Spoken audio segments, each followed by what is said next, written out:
The Janshakti news, निर्भीड व निपक्ष बातम्यांचं खुलं व्यासपीठ। द जनशक्ती न्यूज मध्ये आपल्या सर्वांचं स्वागत।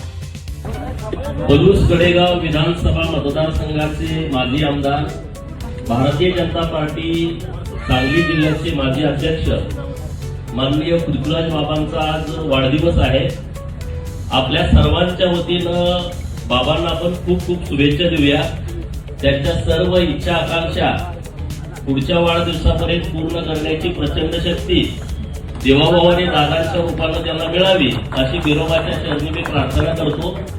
आज दादांना खास शुभेच्छा देण्यासाठी आपल्या जिल्ह्याचे लोकप्रिय पालकमंत्री, आपल्या जिल्ह्याचं ज्यांनी पालकत्व घेतलेलं आहे असे माननीय चंद्रकांत दादा उपस्थित आहेत। दादांचं पण आपण जोरदार टाळ्या वाजवून स्वागत करावं।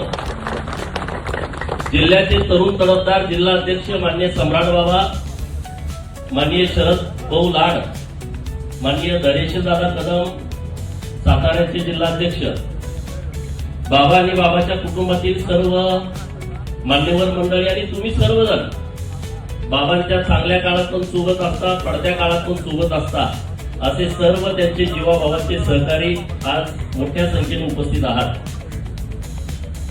बाबांची माझी ओळख 2014 पासूनची आहे आणि सातत्यानं भाजपाच्या प्रक्रियेमध्ये देवाभाऊ आणि चंद्रकांत दादांच्या मुळे बाबांना 2 वेळा जिल्हाध्यक्षपदी काम करायची संधी मिळाली आणि बाबाचा स्वभाव आहे लोकांशी जमवून घेणं, भांडणं करणाऱ्यांचं मिटवणं, जर गरजच पडली तर भांडणं लावणं, बाबांचा तो स्वभाव आहे, तो खरं तर गरजेचा आहे।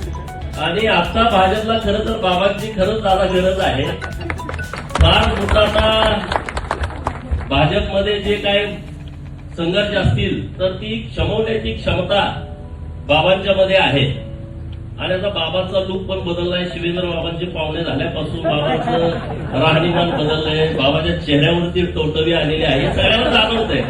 आता येताना मी बोर्ड बघितले, दादा तुम्ही सांगलीत पण बोर्ड बघितले, युपी वाले जसे पुढारी असतात जॅकेट बिकेट घालून बटणं सोडलेले, असे सगळे बाबांचे फोटो सगळ्या जिल्ह्यात आता सगळीकडे लागलेले आहेत। आता बाबांचे नातेवाईक झाल्याच्यामुळे एक प्रचंड ऊर्जा आपल्या बाबांच्या मध्ये आलेली आहे आणि त्यामुळे आता दादांचं आणि देवाभाऊचं विशेष लक्ष आपल्या पृथ्वीराज बाबांच्या वरती असण्याची नितांत आवश्यकता आहे। आता जिल्ह्यामध्ये भाजपाचं काम जोरात सुरू आहे, काही किरकोळ अडचणी आल्या असतील परंतु त्या अडचणी माननीय चंद्रकांत दादांच्या नेतृत्वामध्ये दूर होणार आहे। त्यामध्ये कसलीही कुठलीही अडचण येईल मला असं अजिबात वाटत नाही। परंतु आता जे काही काम करण्याची आवश्यकता आहे, काही आपले नाराज सहकारी पण झालेले आहेत, तर ते बाबाचे अत्यंत जवळचे दोस्त आहेत। जे कोणी भाजपशी बोलत नाही ते रात्री संध्याकाळी बाबाशी 100% बोलतंय, अशी जिल्ह्यातली परिस्थिती आहे। आणि त्यामुळे आता दादा त्यांच्यावरती नक्की चांगली जबाबदारी देतील।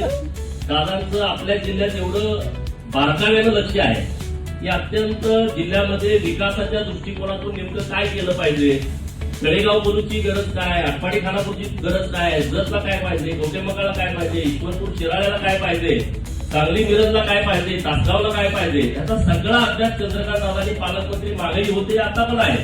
आणि सगळ्यांना समान न्याय देण्याची भूमिका दादांची पहिल्यापासूनची राहिलेली आहे।